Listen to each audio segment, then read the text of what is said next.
जय हिंद स्टूडेंट, कैसे हैं आप सब। तो उम्मीद करता हूँ सब एकदम मस्त हो गए और स्वस्थ हो गए। तो देखो, जैसा कि आपको दिखाई दे रहा होगा कि हमारा बैच है चैंपियन बैच, और इसमें मैं आपको मैथ पढ़ाने वाला हूँ। और यहाँ हम बिल्कुल बेसिक से शुरू करेंगे और शिखर तक लेके जाएंगे, ठीक है।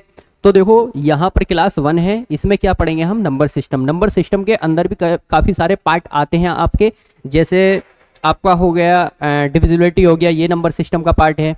और आपका रिमाइंडर हो गया, और आपका यूनिट डिजिट हो गया, और आपका फैक्टर हो गया, और नंबर्स ऑफ जीरो हो गया। तो इतने टॉपिक हैं जो नंबर सिस्टम में आते हैं, ठीक है। उसी में से हमने पहला टॉपिक उठाया है क्लासिफिकेशन। क्लासिफिकेशन में हम पहले कंसेप्ट सीखेंगे, फिर उस पर हम पी वाई क्यू क्वेश्चन लगाने वाले हैं, ठीक है। इस पूरे चैप्टर में मैं आपको लगभग लगभग लगभग लगभग मैं आपको 250 प्लस क्वेश्चन कराने वाला हूं, ठीक है। यानी अगर एक चैप्टर पढ़ा है ना, अगर एक ही चैप्टर पढ़ाऊंगा आपको, तो वो ऐसा चैप्टर पढ़ाऊंगा कि यहां पढ़ने के बाद आपको कहीं जरूरत नहीं पड़ेगी, ठीक है। हर तरीके के सवाल डालूंगा, पी वाई क्यू हम अलग से करेंगे। मुझे लगता है कि बच्चे का जो डाउट है, या कुछ क्वेश्चन ऐसे होते हैं कि मतलब कुछ बेसिक समझाने के लिए वो क्वेश्चन पूछा नहीं जाता लेकिन बनाना पड़ता है, तो वो क्वेश्चन भी मैंने इसमें बना करके डाले हैं, ठीक है। और पी वाई क्यू, ठीक। तो यहाँ 250 प्लस क्वेश्चन हम नंबर सिस्टम से करने वाले हैं। जो उन सभी चैप्टर पढ़ाऊंगा बिल्कुल एकदम जीरो से एडवांस तक पढ़ाऊंगा, ठीक है। बस आप पढ़ते रहिएगा, ठीक है। और एक बात और कहना चाहूंगा कि देखो,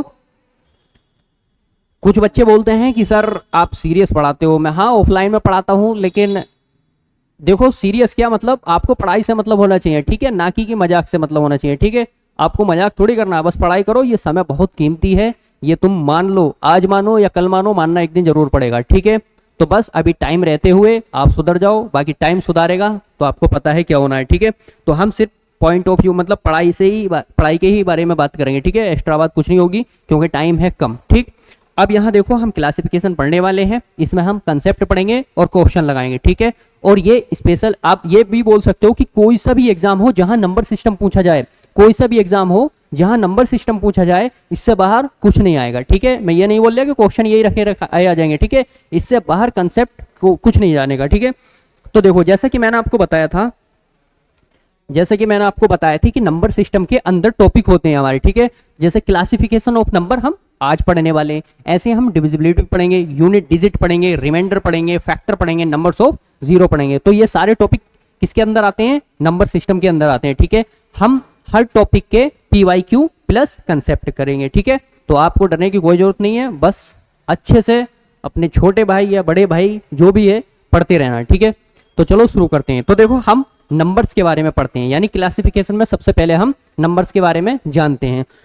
तो नंबर्स की अगर मैं बात करूं, तो नंबर, देखो नंबर चार्ट लिख रखा है ताकि मैं आपको इस तरीके से समझा सकूं। और आपको क्या करना है, इसके नोट्स तुरंत के तुरंत बनाते रहना, ठीक है। स्क्रीनशॉट लेकर के रखोगे तो स्क्रीनशॉट रखा ही रह जाता है, कोई नहीं लिखता, ठीक। तो अब देखो, जैसे नंबर चार्ट में हम नंबर्स कितने प्रकार के होते हैं, तो दो प्रकार के होते हैं। एक होता है रियल नंबर और दूसरे होते हैं इमेजिनरी नंबर, ठीक है। अब जो इमेजिनरी नंबर्स होते हैं या कॉम्प्लेक्स नंबर होते हैं, तो इन नंबर्स को हम कॉम्पिटिटिव एग्जाम में नहीं पढ़ते हैं, ठीक है। बाकी जो हमारे आते हैं वो वास्तविक संख्याओं के बारे में हम पढ़ते हैं, ठीक है। अब मैं बात करता हूं जैसे कि रियल नंबर्स के बारे में। तो रियल नंबर्स में इतने आपके ये सारे पार्ट होते हैं, ठीक है। बाकी मैंने अलग अलग नंबर लिख करके बताया है आपको कि कौन सा नंबर कैसे है, सारे एग्जाम्पल दिए हैं, टेंशन न लो। बस इसका एक अपने माइंड में मतलब एक ग्राफ बना लो कि इस तरीके से भी कुछ होता है, ठीक है। तो देखो, इमेजिनरी नंबर्स जिनको हम काल्पनिक नंबर्स बोलते हैं, काल्पनिक संख्याएं बोलते हैं, वो कौन से नंबर्स होते हैं, वो होते हैं अंडर रूड होगा, इसको रूड बोलते हैं, रूड रूड होगा और माइनस में वैल्यू होगी, ठीक है। रूड होगा और माइनस में वैल्यू होगी, रूड होगा और माइनस में वैल्यू होगी। तो अंडर रूड और उसके अंदर अगर माइनस है तो वो कैसी संख्या है, वो इमेजिनरी संख्या है, ठीक है, यानी काल्पनिक संख्या है, ठीक है। अब इसी में एक फॉर्म और आती है आपकी कॉम्प्लेक्स नंबर। कॉम्प्लेक्स नंबर जिसको हम बोलते हैं सम्मिश्र संख्याएं, ठीक है। अब सम्मिश्र संख्याएं किस फॉर्म में होती हैं, यहां पर ये गलत है, ठीक है। तो सम्मिश्र संख्याएं कौन सी होती हैं, जैसे मैंने लिखा x प्लस आई बाई, ठीक है। अब यहां मैंने क्या पढ़ा, x प्लस आई बाई, जो कि गलत है, ठीक है। क्यों, x यहां तक ठीक है, प्लस आई नहीं पढ़ते हैं, इसको पढ़ते हैं आयोटा, ठीक है, इसको क्या पढ़ते हैं, आयोटा पढ़ते हैं। तो यहाँ जो नंबर होता है इसके कोफिशिएंट में, उसको हम बोलते हैं, यानी गुणांक में जो नंबर होगा उसको क्या बोलेंगे, उसको हम बोलेंगे रियल पार्ट। और इसके जो कोफिशिएंट में नंबर होगा यानी गुणांक में, तो उस नंबर को क्या बोलेंगे हम, इमेजिनरी पार्ट। ठीक है, मान के चलो 2x प्लस और 3i। ठीक है, मैंने इस तरीके से कोई नंबर लिखा, तो ये आपका जो हुआ ये रियल पार्ट हुआ। ठीक है, और ये आपका हुआ ये इमेजिनरी पार्ट हुआ। ठीक है, तो इन नंबर के बारे में आपको ज्यादा टेंशन लेने की जरूरत नहीं है, क्योंकि ये नहीं आते हैं हमारे वैसे एग्जामों में। ठीक है, अब अगर मैं बात करूं कि जो x के साथ होगा वो रियल नंबर होगा, और जो आयोटा के साथ होगा वो इमेजिनरी नंबर्स होगा। ठीक है, और देखो अगर आपको ये लग रहा है कि ज्यादा बेसिक है तो ये बेसिक से शुरू कर रहा हूं। ठीक है, और दूसरी बात, अगर जिसको ये सब कुछ पता है तो अपना टाइम वेस्ट ना करें, थोड़ा 2x की स्पीड पे या 1.5 गुना स्पीड पे देख सकते हो। ठीक है, बाकी मेरा पर्पस उन बच्चों को आगे बढ़ाना है जो बिल्कुल मेरे भरोसे बैठे हैं,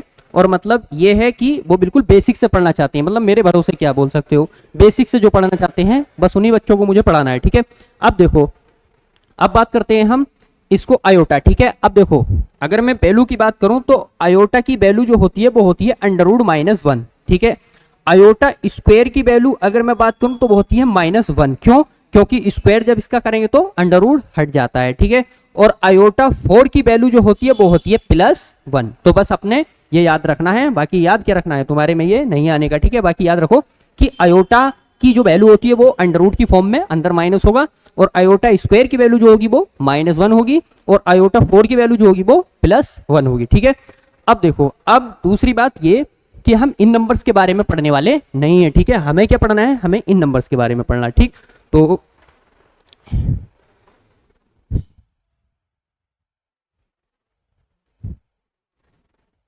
अब देखिएगा यहां, तो देखो अपने नंबर्स क्या हैं, रियल नंबर्स हैं। ठीक है, और पेन का कलर चेंज कर लेते हैं। तो देखो रियल नंबर्स होते हैं जिनको हम वास्तविक संख्याएं बोलते हैं, यानी रियल नंबर्स, आप एक भाषा में अगर मैं परिभाषा की बात करूं तो आप ये भी बोल सकते हैं कि रियल नंबर्स हम उन संख्याओं को बोलते हैं जो नंबर लाइन पे हम दिखा सकें। नंबर लाइन यानी जो ये जो होता है ये नंबर लाइन होता है। 0 यहाँ इधर की साइड चलोगे सारी वैल्यू कैसी चलती हैं, प्लस की, और इधर की साइड चलोगे तो कैसी चलेंगी, माइनस की वैल्यू। ठीक है, और कहां तक जाएंगी ये, इन्फिनिटी तक। ऐसी इधर भी कहां तक जाएंगी, इन्फिनिटी तक।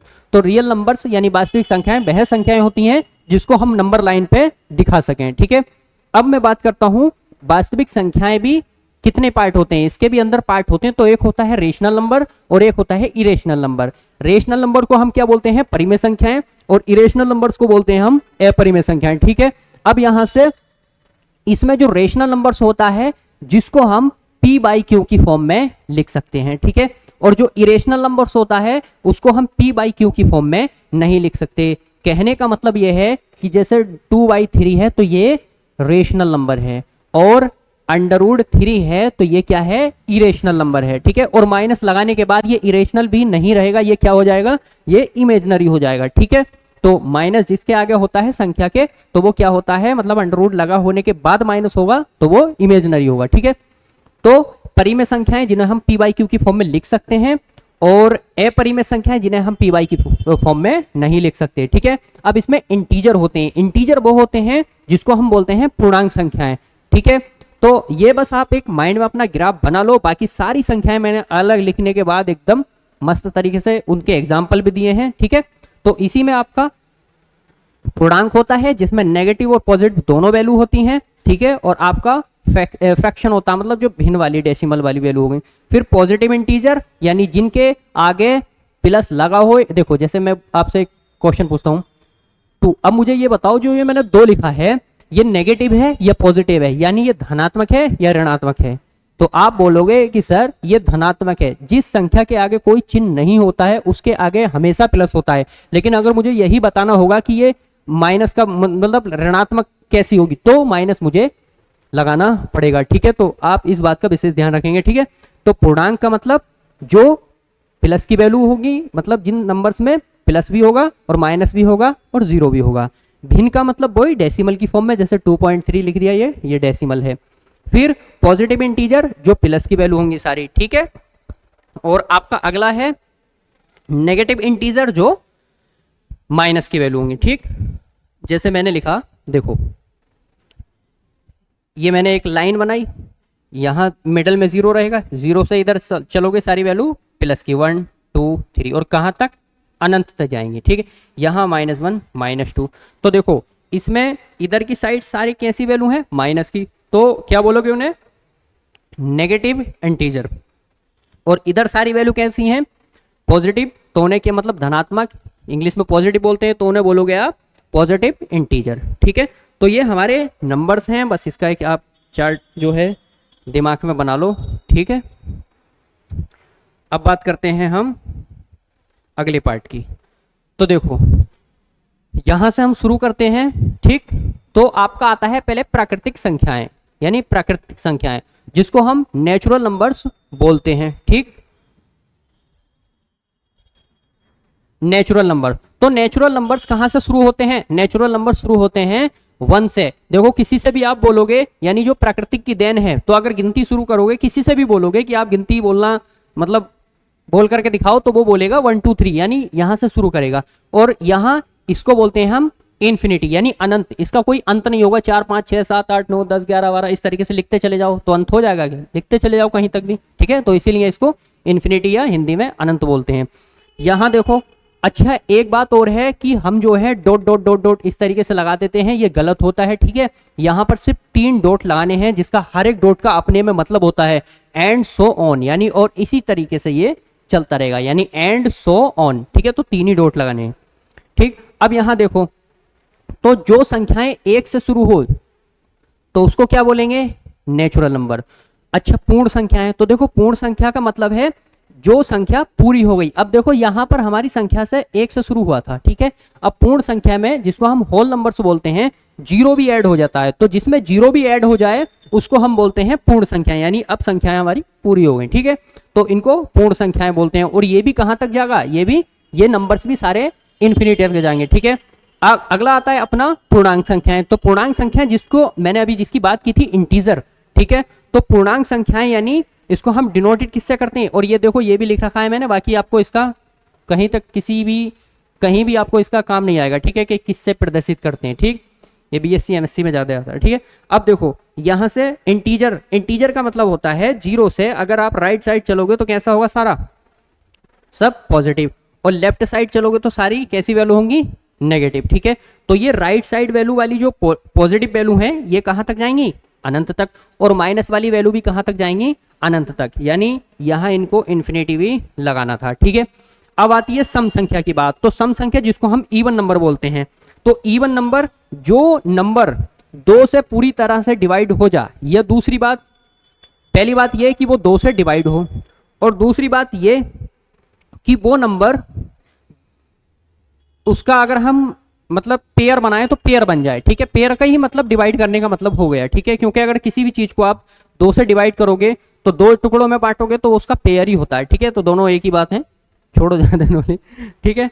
अब यहां से देखो, तो सम संख्याएं कौन सी संख्याएं होती हैं, 2 4 6 8 10, यानी जिसका जोड़ा बन जाए या जो 2 से कंप्लीटली डिवाइड हो जाए। जैसे मैंने लिखा 9, अब मुझे बताओ 9 2 से डिवाइड होगा, नहीं डिवाइड होगा, तो 9 2 से डिवाइड नहीं होगा, ये पॉइंट में आएगा, ठीक है। तो 2 चौक 8 और पॉइंट 2 पंजे 10, तो ये 4.5 है, जबकि हमें पॉइंट नहीं लेना है, हमें तो पूरी वैल्यू बचानी है। तो अगर मैंने 10 लिखा तो ये बताओ कि ये सम संख्या है, तो ये बिल्कुल सम संख्या है, 2 से डिवाइड करोगे 5 टाइम्स जाएगा, ठीक है। तो ये यहां तक संख्याएं हैं, आगे देखिएगा,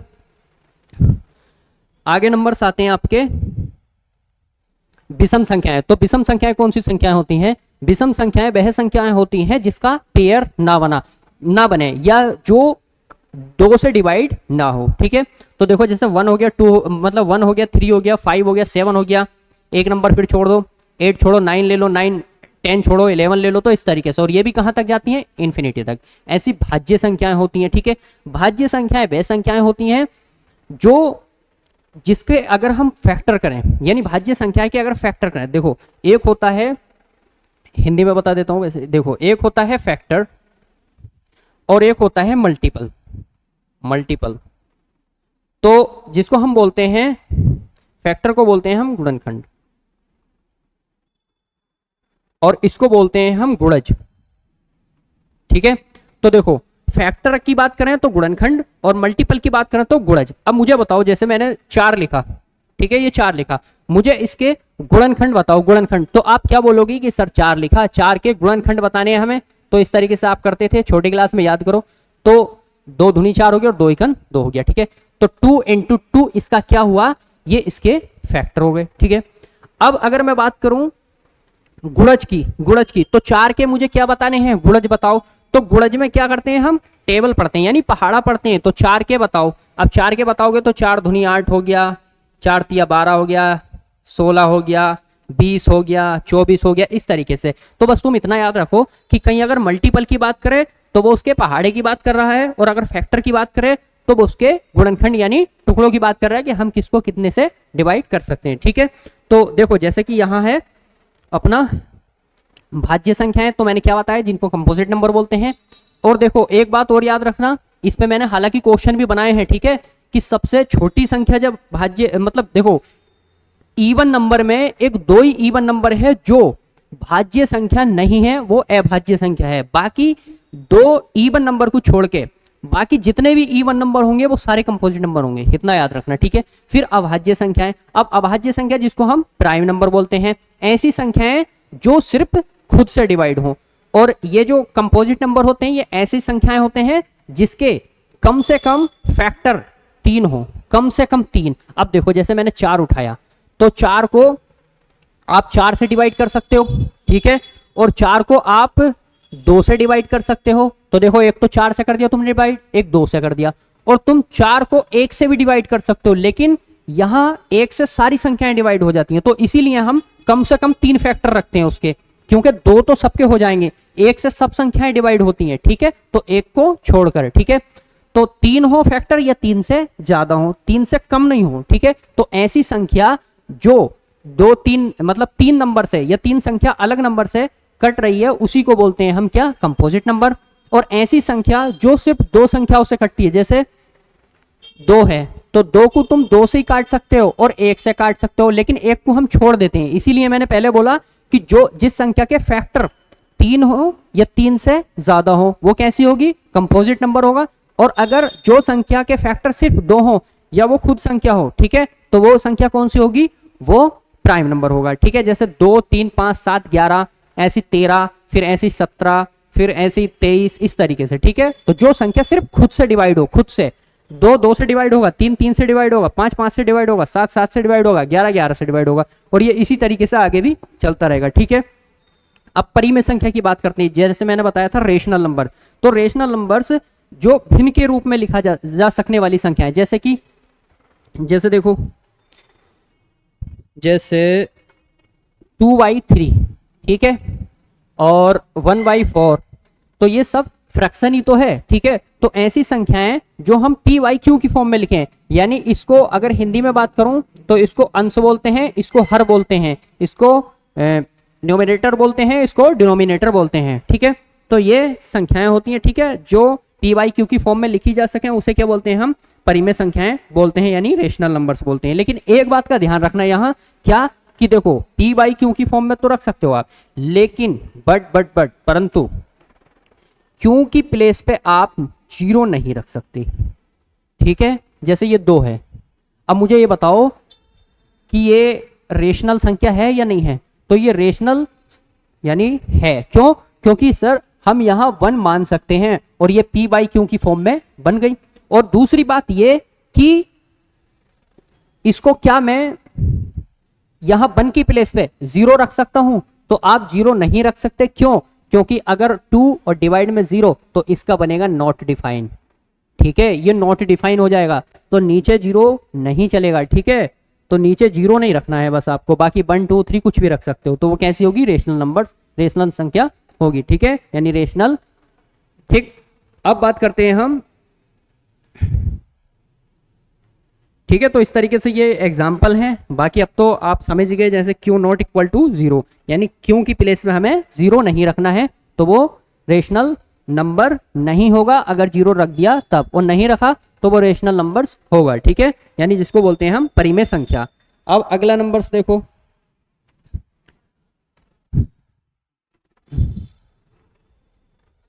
देखो अपरिमेय संख्याएं जिसको हम बोलते हैं इरेशनल नंबर्स। अब अपरिमेय संख्या कौन सी संख्या होती है? अपरिमेय संख्याएं ऐसी संख्याएं होती हैं जिसे हम p बाई क्यू की फॉर्म में नहीं लिख सकते, ठीक है, जिसे हम p बाई क्यू की फॉर्म में नहीं लिख सकते। वो कैसी संख्याएं होती हैं? वो इरेशनल नंबर्स होते हैं। जैसे देखो पाई हो गया आपका, ठीक है। अब देखो अगर कोई आपसे पूछे कि पाई कैसा नंबर है, तो पाई अपरिमेय संख्या है, यानी पाई इरेशनल नंबर है। और अगर पाई की वैल्यू पूछे कि पाई की वैल्यू अगर डिग्री में बात करें 180 और 22/7 होता है, तो ये संख्याएं सारी कैसी हैं? ये संख्याएं सारी परिमेय हैं। क्यों? क्योंकि भाई 180 बटे में वन मान सकते हैं डिनोमिनेटर में, और 22/7 ये तो पहले p बाई क्यू की फॉर्म में है, ठीक है। तो पाई पूछे कि पाई कैसा है, तो पाई है इरेशनल। और अगर पाई की वैल्यू पूछे तो क्या है? पाई की वैल्यू पूछे तो रेशनल, यानी पाई अपरिमेय है और पाई की जो वैल्यू है, जो मान है, वो परिमेय है, ठीक है। तो जैसे अगर पाई की वैल्यू की बात करोगे तो ये 14, 15, 92, 65, 35, 79, 77 इस तरीके से अलग अलग नंबर आते हैं, ठीक है। ठीक, तो अपना ये याद रखना है, ठीक। अब यहां से देखो वास्तविक संख्या, और हाँ एक बात और याद रखो, यहाँ पाई और जितनी वैल्यू, जितने मान अंडर रूट की फॉर्म में है और उनका ना तो परफेक्ट स्क्वायर है और ना परफेक्ट क्यूब है, तो वो कैसे नंबर होंगे? वो भी अपरिमेय संख्याएं होंगी। कैसे? देखो जैसे मैंने लिखा अंडर रूट 4, अब मैंने अंडर रूट 4 लिखा। अब मुझे बताओ क्या अंडर रूट 4 को मैं इरेशनल नंबर्स बोल सकता हूं? तो मैं अंडर रूट 4 को इरेशनल नंबर नहीं बोल सकता। रीजन क्या है? रीजन ये है कि इसका परफेक्ट मतलब ये 2 का स्क्वायर है, 2 का स्क्वायर ही तो 4 होता है, तो इसका परफेक्ट, ये तो परफेक्ट स्क्वायर है। क्यों? क्योंकि 4 किसका होता है? 2 दूनी 4, तो 2 का होता है। तो 2 बाहर निकल गया ना रूट से, तो जब 2 बाहर निकल गया तो हम इसके डिनोमिनेटर में 1 मान सकते हैं। तो जब 1 मान सकते हैं तो हम इसे रेशनल नंबर भी बोल सकते हैं, ठीक है। अब मैंने दिया जैसे कि 64, बताओ अब 64 क्या? रेशनल और इरेशनल। तो ये कैसा नंबर होगा? ये होगा रेशनल। क्यों? क्योंकि 64 जो होता है ये क्यूब रूट होता है किसका? 4 का, यानी 4 चौक 16 चौका 64, तो इसका कितना निकलेगा? 4, ठीक है। तो ये भी रेशनल नंबर होगा। अब मैंने आपसे पूछा कि मुझे बताओ अंडर रूट 17, ये कैसा नंबर है? ये रेशनल और इरेशनल, बताओ। तो ये आपका जो होगा ये होगा इरेशनल। क्यों? क्योंकि 17 ना तो किसी का स्क्वायर होता है परफेक्ट स्क्वायर, और ना ही किसी का परफेक्ट क्यूब होता है, ठीक है। तो ये बात भी आपको याद रखनी है कि पाई और अंडर रूट की फॉर्म में जितनी ऐसी वैल्यू होंगी जिसका परफेक्ट स्क्वायर और क्यूब ना हो, वो सारी वैल्यू कैसी होंगी? इरेशनल वैल्यू होंगी, ठीक है। अब आपका आता है रियल नंबर्स के बारे में, तो वही जिनको हम नंबर लाइन पर डिनोट कर सकते हैं, ये छोड़ो इसे, ठीक है। अब आता है आपका पूर्णकालीन संख्याएं। ये नंबर से इस वाले जो ये संख्याएं हैं, इससे क्वेश्चन पूछा गया था एसएससी सीजीएल में, ठीक है। तो देखो जिसको हम बोलते हैं परफेक्ट नंबर, ठीक है, परफेक्ट नंबर, जिसको हिंदी में पूर्णकालिक नंबर संख्याएं बोलते हैं। यानी पूर्णकालिक ऐसी संख्याएं होती हैं जो जिसके अगर हम फैक्टर करें, ठीक है, जिसके हम फैक्टर करें और जिस संख्या के फैक्टर कर रहे हैं उस संख्या को छोड़ने के बाद सारी संख्याओं का सम करें तो उसी संख्या के बराबर आए, उसी संख्या को हम बोलते हैं परफेक्ट नंबर। ऐसा समझ में नहीं आया होगा, ठीक है। देखो जैसे मैंने दिया आपको 6, अब मुझे ये बताओ 6 किस किस से डिवाइड हो जाएगा? तो 6 आपका हो जाएगा 1 से डिवाइड, 6 होगा आपका 2 से डिवाइड, 6 होगा आपका 3 से डिवाइड, ठीक है, और 6 आपका डिवाइड होगा 6 से। क्लियर? अब ये किसी और नंबर से डिवाइड नहीं होगा, तो 6 1 से भी डिवाइड होगा, 6 2 से भी डिवाइड होगा, 6 3 से भी डिवाइड होगा, 6 6 से भी डिवाइड होगा। तो जो संख्या है उस संख्या को आप काट दो, जिस संख्या का हमें निकालना है कि ये परफेक्ट नंबर है या नहीं है, उस संख्या से उस संख्या को काट दो, मतलब, ठीक है। अब यहां बचा कितना? ये नंबर से बचे। अब इन्हें सबको ऐड करो, तो 3, 1 और 2 3 और 3 6, तो ये देखो इसके बराबर आ गया नहीं आ गया? तो ऐसी संख्याएं जिसका योग, यानी जिसका योग उसी संख्या के बराबर आए, ठीक है, ऐसी संख्याएं क्या कहलाती हैं? परफेक्ट नंबर कहलाती हैं। मगर किसको छोड़ना पड़ेगा?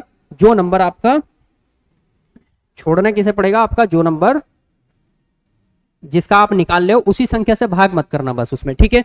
तो देखो जैसे मैंने लिखा भी है, यहां देख लो, और यहां तक ही पूछेगा, इससे आगे कोई पूछ नहीं सकता, ठीक है। जैसे 6 हो गया आपका, 28 हो गया आपका, 496 हो गया, 81 28 हो गया, 33 55 और 0, मतलब ये पूरा नंबर टोटल इतना ही है, ठीक है।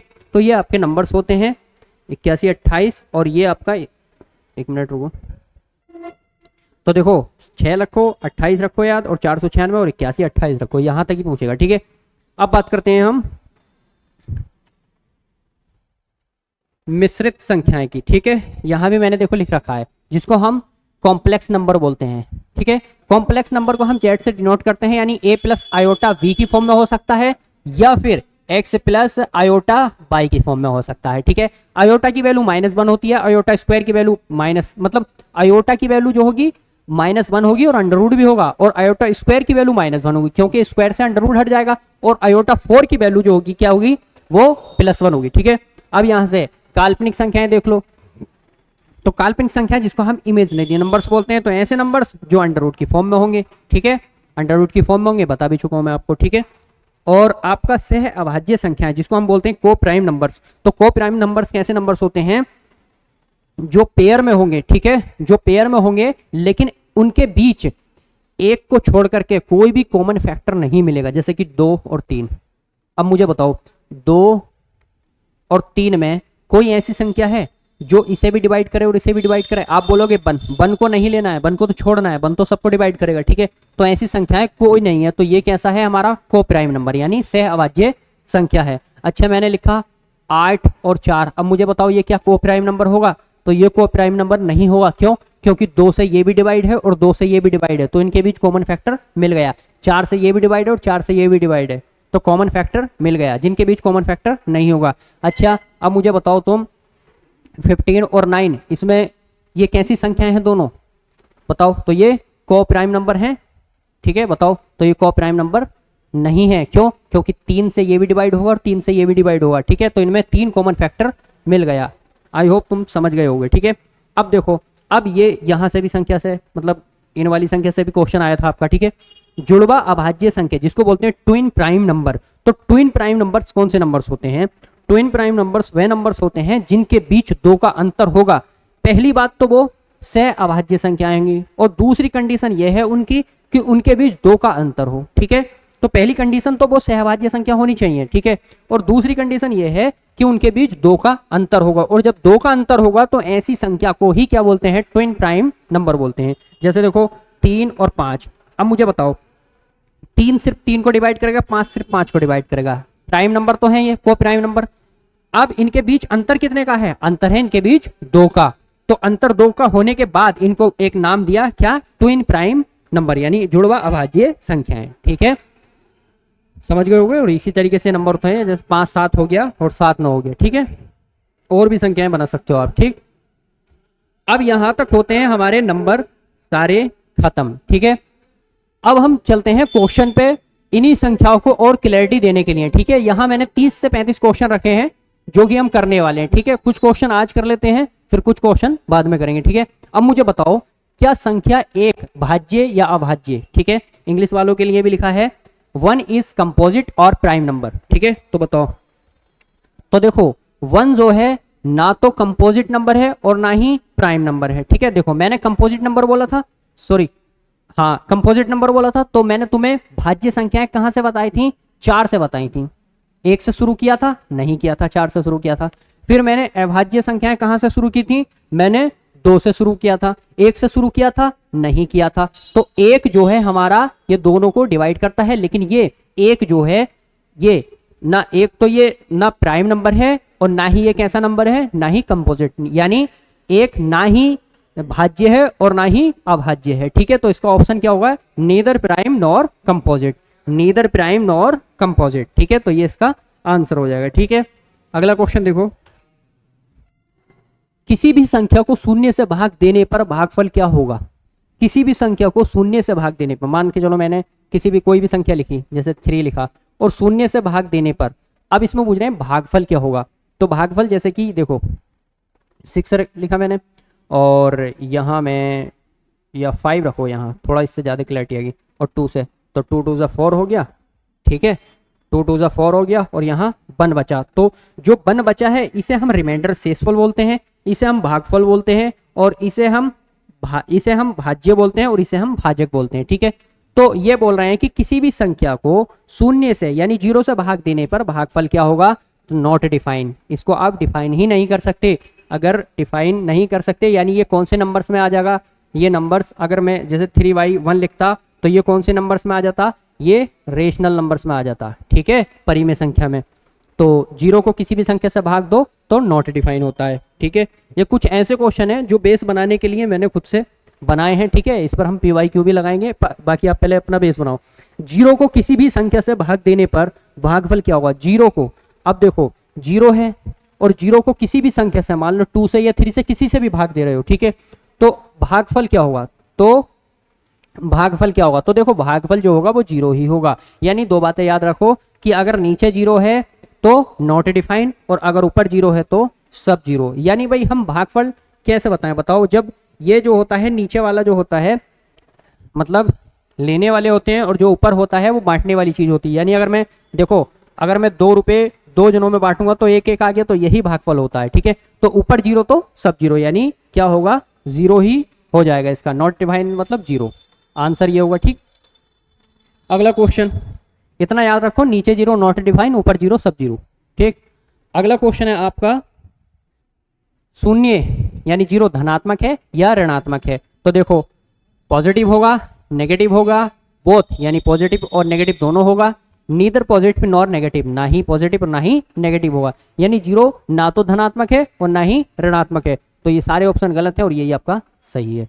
ठीक है, अगला क्वेश्चन देखो, हाँ ये आपको याद रखने की जरूरत है। ठीक है, देखो सारे प्राइम नंबर्स लिख रखे हैं मैंने कि प्राइम नंबर्स बिटवीन 1 to 100, इतने तो आपकी जबान पर रटे हुए होने चाहिए। ठीक है, मैंने इसी वजह से यहाँ लिख दिए हैं ताकि आप भी लिख लो या स्क्रीनशॉट लो और नोट्स बना लो। ठीक है, तो देखो ये सारे कैसे नंबर्स होते हैं? प्राइम नंबर्स, यानी अभाज्य संख्याएं होती हैं, और ये पूछता है कि कितने होते हैं। ठीक है, तो ये सारे नंबर्स जितने भी हैं, सारे नंबर्स कैसे हैं? ये अभाज्य संख्या हैं, यानी ऐसी संख्या हैं जो सिर्फ खुद से डिवाइड होंगे, बाकी किसी दूसरे से डिवाइड नहीं होगा। ठीक है, तो ये आपके नंबर्स हैं, ये आपको एक बार पढ़ लेना है। ठीक है, 2 से 3 बार पढ़ोगे माइंड में क्लिक हो जाएगा। बाकी हम आने वाली क्लास में ये भी बताएंगे कि कैसे हाउ टू फाइंड प्राइम और कंपोजिट नंबर, कैसे मतलब पहचान करते हैं। ठीक है, तो वो भी बताऊंगा मैं, बाकी अभी आप इसको देख लो। ठीक ठीक,